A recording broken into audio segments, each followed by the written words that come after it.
streets ain't talking about you, man. If I can't spin a block and find out about you, man, the people ain't about you, man. That's just what it is, you know? But I got to talk about it in the streets, man. Yeah, this one's for the streets first. Hey. Stripes like a referee shirt. Woo. This one's for the streets first. Hey. Tell mama this the rebirth. Say I need church. I talk dirty. But my hands and my feet work. Teamwork. Put in pain, but gotta bring it to the streets first, though. It's your boy Abutta, and I'm back with another episode of that Streets First podcast. You already know how your boy do. I brings them out. Streets First podcast is powered by On Our Block. Check them out. It's a community banking app, you know what I'm saying? That's trying to help dreamers build wealth from scratch. And what's a great way to do that? Through storytelling. Your boy is on tour. I came out all the way to Miami, and I'm out here, pulled up on my guy, New York City. I went and talked to him, my guy, Joakim Noah. Respect, bro. What's goody, Brody? How you doing? How you feeling? I'm good, bro. You looking good, man. You looking really at Thanks peace. for coming, bro. You know that, man. You know that. Hey, man, I'm going to start it off with you straight up with, we got so much history together, Joe. And when I say that, meaning you look at, you know, you coming up in New York, and you know what I'm saying, and you playing in the Rucker, and you just coming up, you know what I mean, playing in that whole street ball industry. Let's start off with, what was that like for you? What was that whole street ball industry growing up in New York City? What did that do for Joakim? Yeah, well, before we even start, brother, I just want to give you your flowers and just say, you know, thanks for having me on Street First. You know, I love to see brothers, you know, reinvent themselves after basketball. And, you know, to have somebody who was there throughout the whole journey, always supporting me, always checking up on me during the good times, the bad times. You know, basketball's over with, and we still here rocking. Facts. You know, I think that's what it's all about, you know, because once basketball is done, all you have at the end is your memories and your relationships. So, you know, I'm proud to have you as a brother. I know we got a lot of work to do. Facts. And, you know, back to your question, you know, street ball, you know, helped shape me, you know, and if it wasn't for playing in the street ball terms, playing at the Rucker, playing at Dykeman, playing at Kingdom, you know, I would have never been the player that I was. So I remember after my freshman year at University of Florida, you know, I wasn't playing a lot, and that summer just boosted my confidence. And, you know, you was the point guard the whole Shout out time to in the Tony streets. Rosa. Shout out Tony Rosa, you know, and just playing in those tournaments, it changed everything, you know, just the energy, the vibe out there. And I always felt like if you could play in that kind of environment, that competitive spirit that street ball is, you know, I felt like it just made me a much better player. It gave you a different type of confidence. That's what it sounds like to me. Because if now that we're going from street ball, like, I watched you your freshman year, you know, you was trying to learn the ropes at Florida, and then you played in the Rucker, and then you go back to Florida, and then you win 2 championships. Like, what was that whole experience like for you, you know, being in college, the relationship you built with those brothers, Brewer, Horford? You got a lot of good stories with them. So if you can just reflect a little bit on what that, you know, college experience was like, you know what I mean? Especially winning 2 national championships. Everybody can't really, you know, have that moment. So what was that like for you? I mean, you know, it's hard to put into words, but when you bring in that trophy back on campus, I mean, there's nothing better. Energy. This was the first championship on the basketball side in school history. So being able to come back with that trophy, you know, people are they're so proud to rep their colors, and to be able to represent that. You know, people still, I live down here in Florida now, and it's just like people still to this day come up to me in the street and talk to me about, you know, what they was doing during that run. And I say, you know, I felt like it was the first time that I had to, after we won the first championship, it was the first time that I had to live in the public eye. Okay. You know what I'm saying? So it was like first time dealing with the highs and lows of that. Just people always having something to say, the criticism. It's tough because it's your first time going through that. I felt like college really just got me ready for the next level. My freshman year, nobody thought I was going to be an NBA player. So being able to live my New York experience, growing up in New York and not having those expectations, I think that really helped me. You see a lot of the guys who had those big expectations, like, oh, he's a pro, all the things that they had to go through. I didn't have to go through that. So for me, it just happened really fast. Even being able to go back and play in the tournaments, it wasn't on some, oh, he's going to be in the NBA in a couple years. That wasn't the vibe. I just felt like really protected by my teammates, by guys like you. I remember bringing the ball up the court. You know what I'm saying? He's on you. I was on my going crazy. You had Voice of Harlem going crazy for me. Kenny at Dykeman going crazy for me. Stevens. So it just gave me a different energy, and I was able to bring that vibe to my teammates. And I think that it definitely helped. That's why after we won that championship, I'm from Hell's Kitchen, but I was repping Harlem so hard because I realized what Harlem did for me.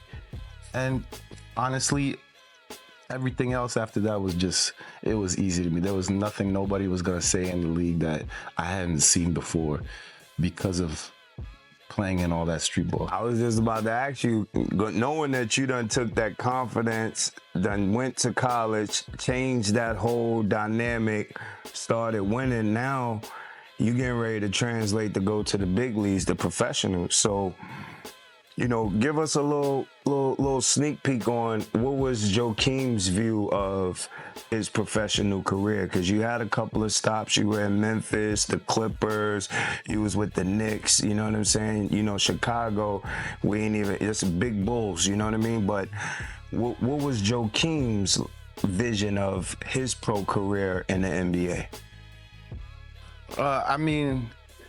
Just as a young man, I think that I had already experienced a lot, on my basketball journey, just playing private school, being a private school kid, but also being able to be in the hood and playing street ball. Shout out Mr. Green, even guys like, we were talking about this yesterday, like guys like Big Panda, rest in peace, Big Strick, just seeing as a big man, you didn't see entertainers like that on the basketball court. I'll never forget him bringing the ball up, getting fouled, getting hype. Showmanship. Finish your breakfast. Like he didn't finish your breakfast. All that finish your breakfast. That's Big Strick. That was classic. That was Big Strick. So he doesn't finish. He's finish your breakfast. Then he's going to the people in the crowd, drinking the nutcracker. You know what I mean?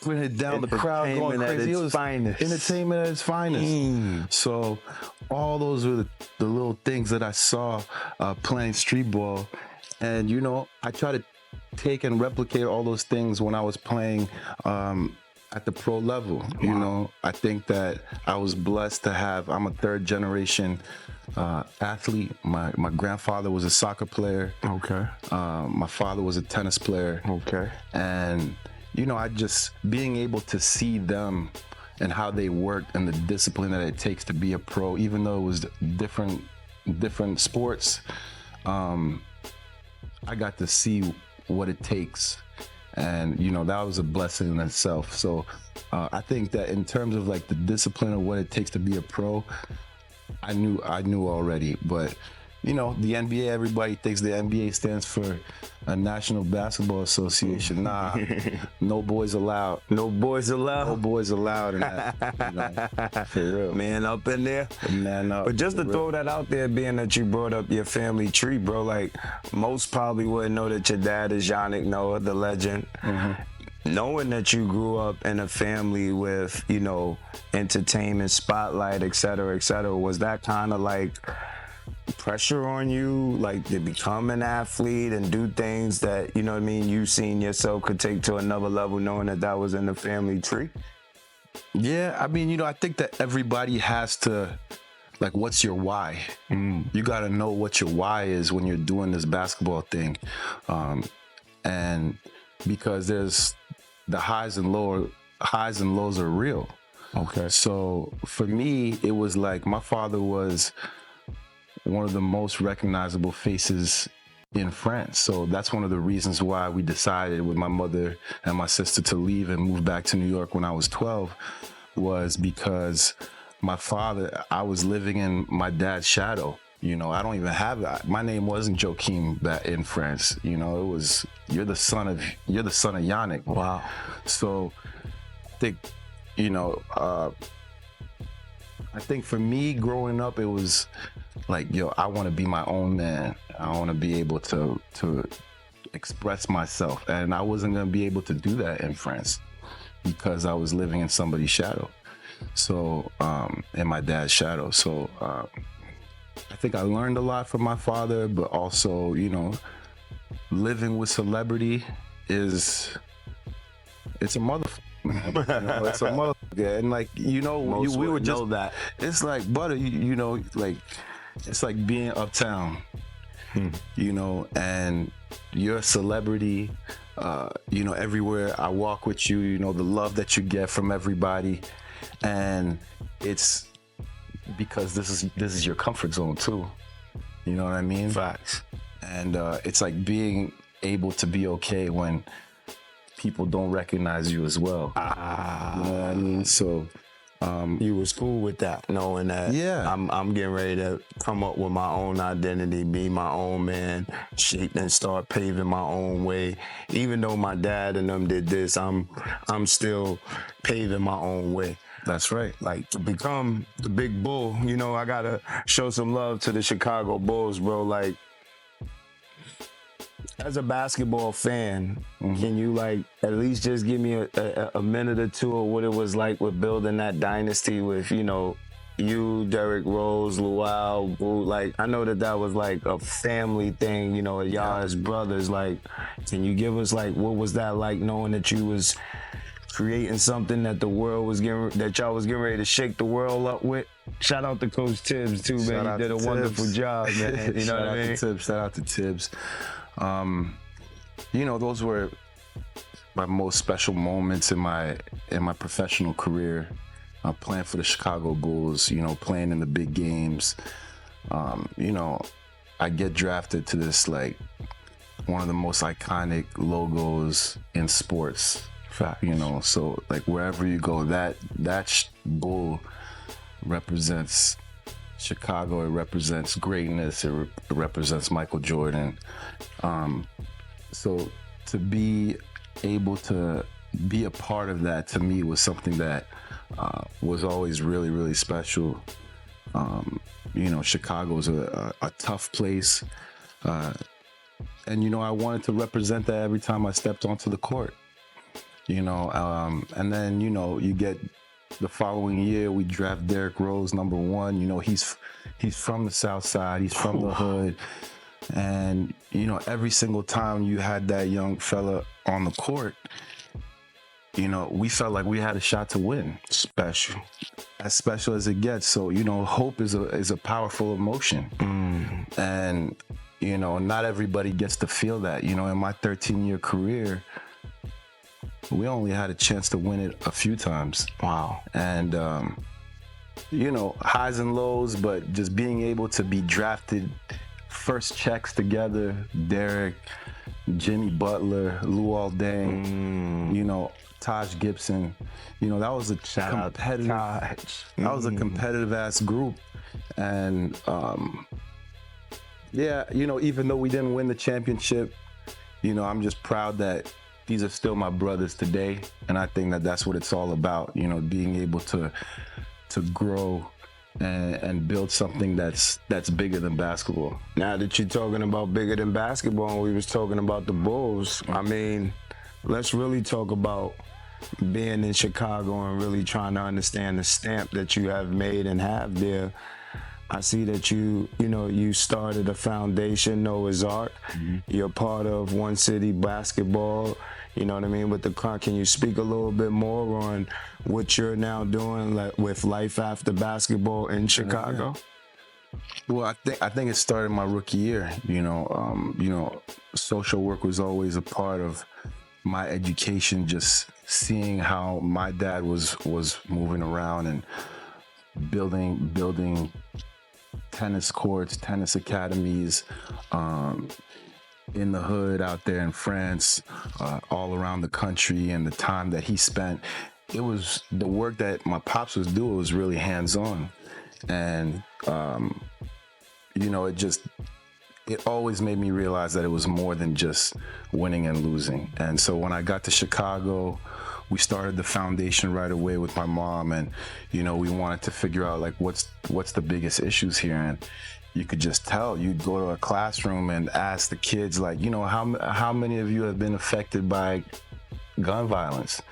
And you would see every kid raise their hand. Wow, that's not a normal thing, especially from the environment that I came up under, just to see the effects that it had on the community. So, we ended up starting a peace league, where we were bringing people from different backgrounds and having them play basketball against each other.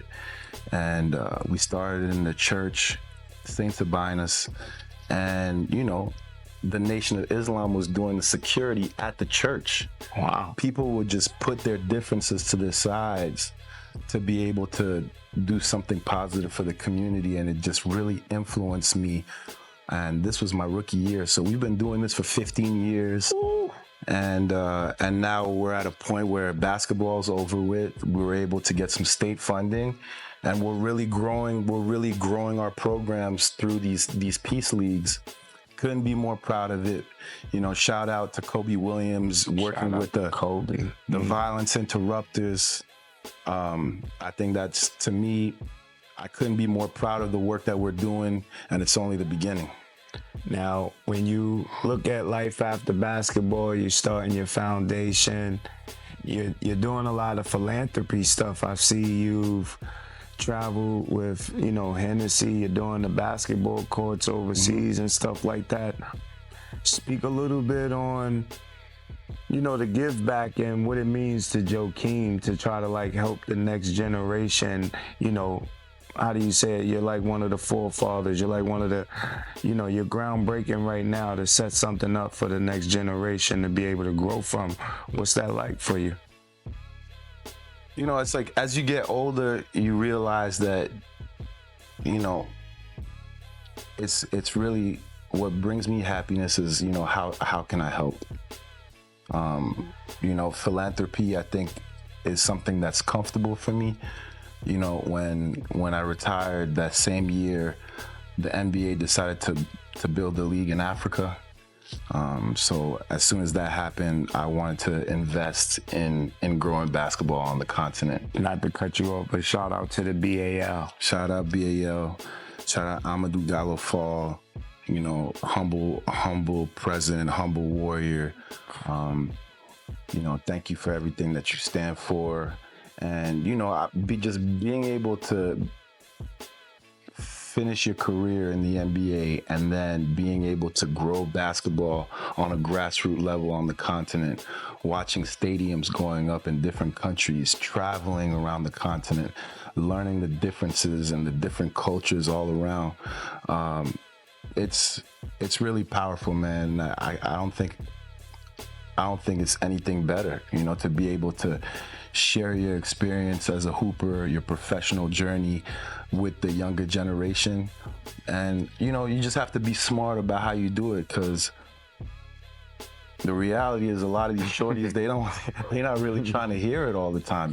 So it's just like meeting them where they at and just seeing how you can help grow basketball, impact the game, impact somebody's life, and doing it in an authentic way where, it's not corny.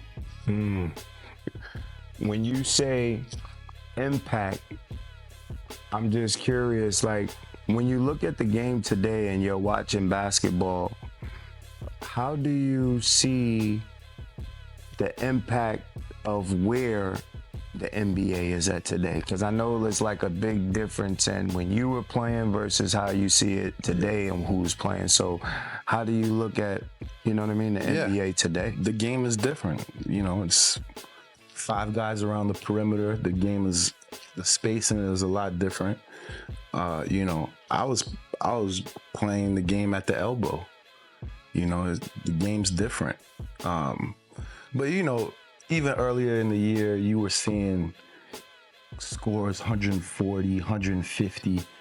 It's playoff time, you're not seeing that no more. Okay. You're seeing games in the 90s, 100s. So,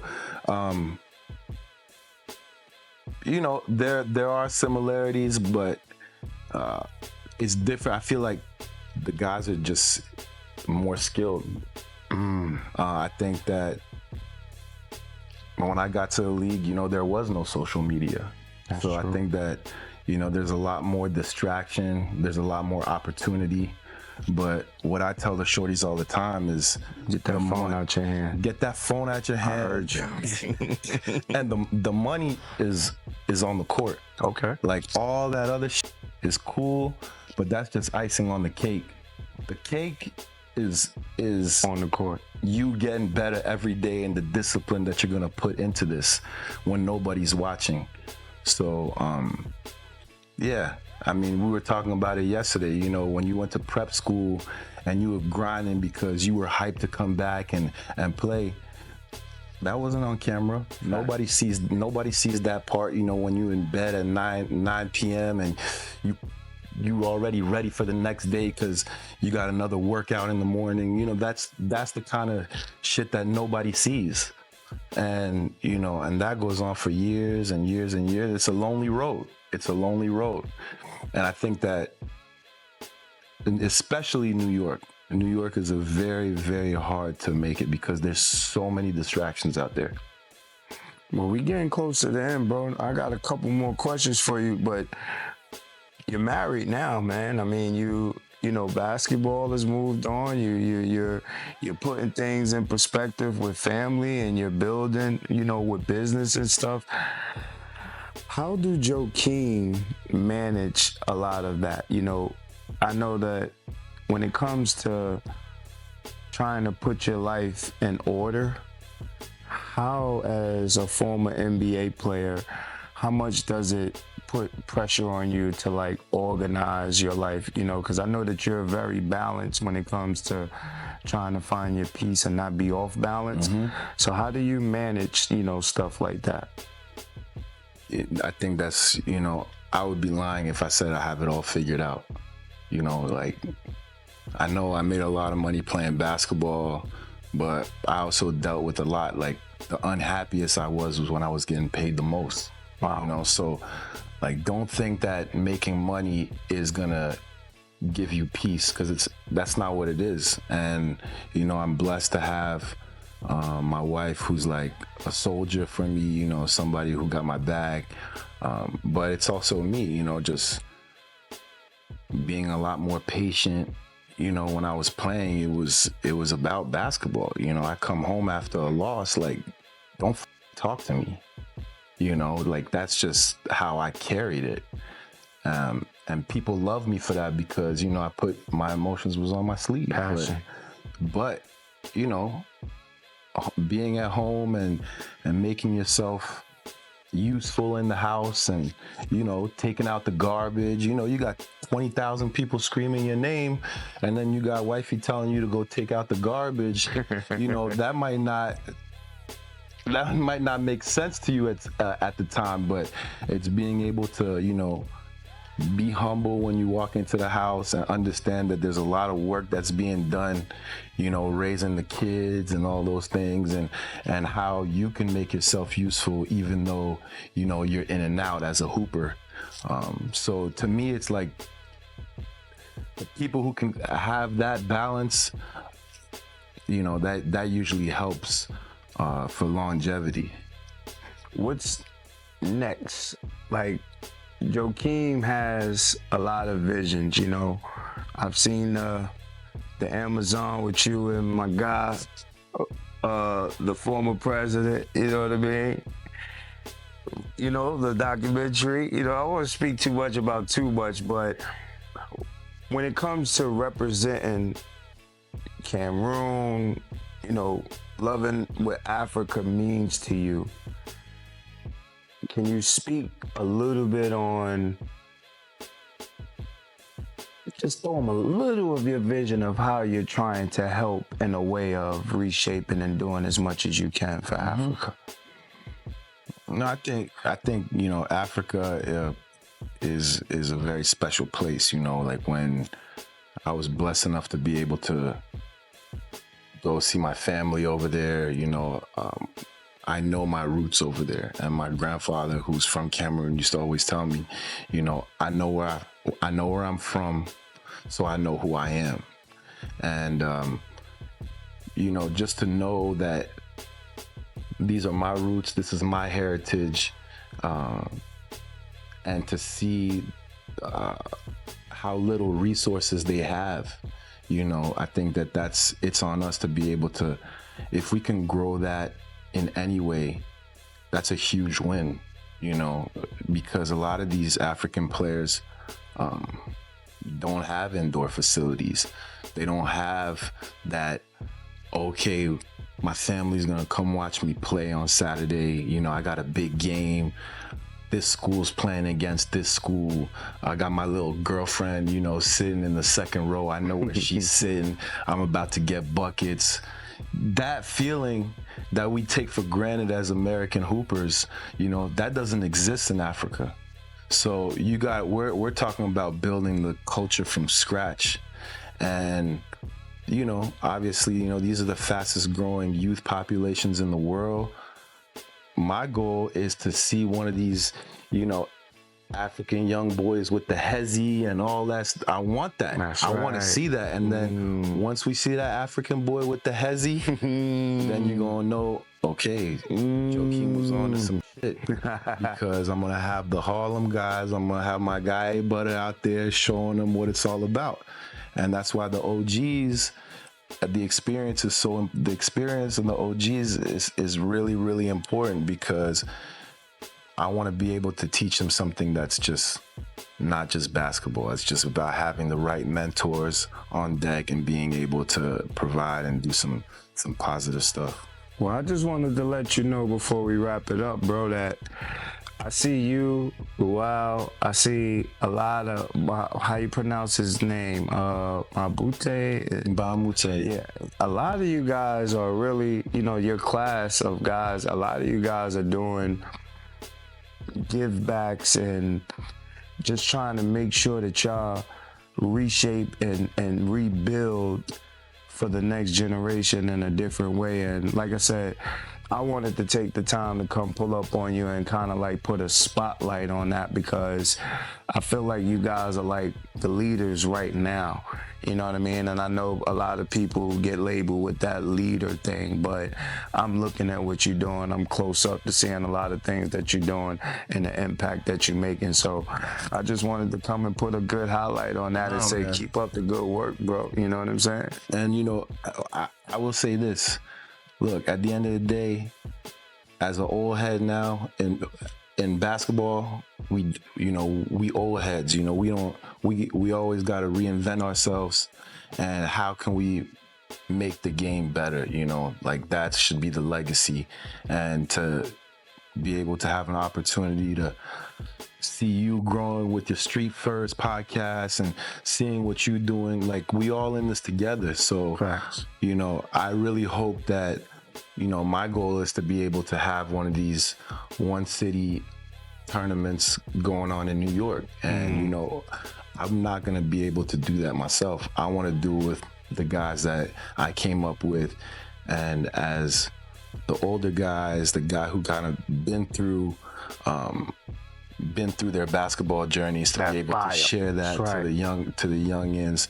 And I would love to do that with you. I would love to do that with Roscoe and shout out to Skoski, you know, and all the guys who kind of put me in that street ball environment, because I know what it did for me. and being able to share those stories to the next generation and being able to give them some, not just share stories, but also build something sustainable. Sure.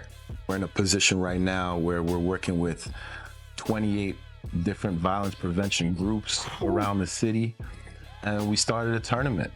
You know, these are organizations that might have issues in the streets, but now they got to see each other every Saturday, and you know, we're able to hook them through this league because the kids love basketball. But now it's about putting programs that can empower them: financial literacy, job education. You know, job education for a couple months, now we can get you a job.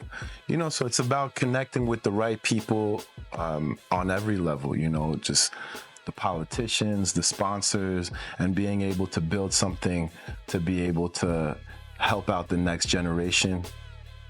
And to me personally, it's like, what I bring to the table might be different than what you could bring to the table, you know, because it's about being able to relate to the kids. And, you know, to be honest, I don't even like being on a podium or being on a pedestal and talking about my NBA career. To me, when I'm doing this work, it's more about listening to the shorties and seeing and hearing their input on how we can make the program better. So, you know, we've been doing that for 10 years in Chicago, and, you know, I'm really hoping that we can take this to New York, and no better way to talk about it than Thursday on Street First. You know? Yo, ain't no better way, man. I appreciate you for taking the time to speak to your boy. Yeah, man. And I always wanted to tell you, man, what if Noah would have stopped building when it started raining? That's right. I am glad that you kept going, bro. Thank you, bro. And this is the results, man. Thank you. I'm proud of you. Hey, man. That's big Streets growth. First. This is what we doing. Let them know where they can follow. They can keep up First, with baby. you, bro. Street First Podcast. You know what I mean?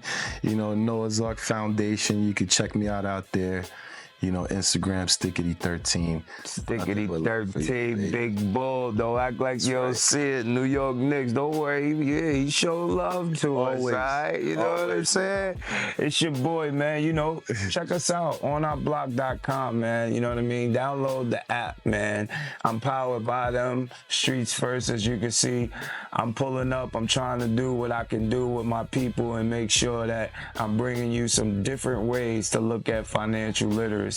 And it's to help you, empower you, get you motivated, inspired by hearing stories of people that came from the same walks of life as you. You know what I mean? And they figured out how to make a way. So it's only right that they give some of that back to us in a way where we can learn how to start building our own wealth from scratch. So it's your boy Butta, man. Thank you for watching. Holla. Yeah, this one's for the streets first. Stripes like a referee shirt. This one's for the streets first. Tell mama this the rebirth.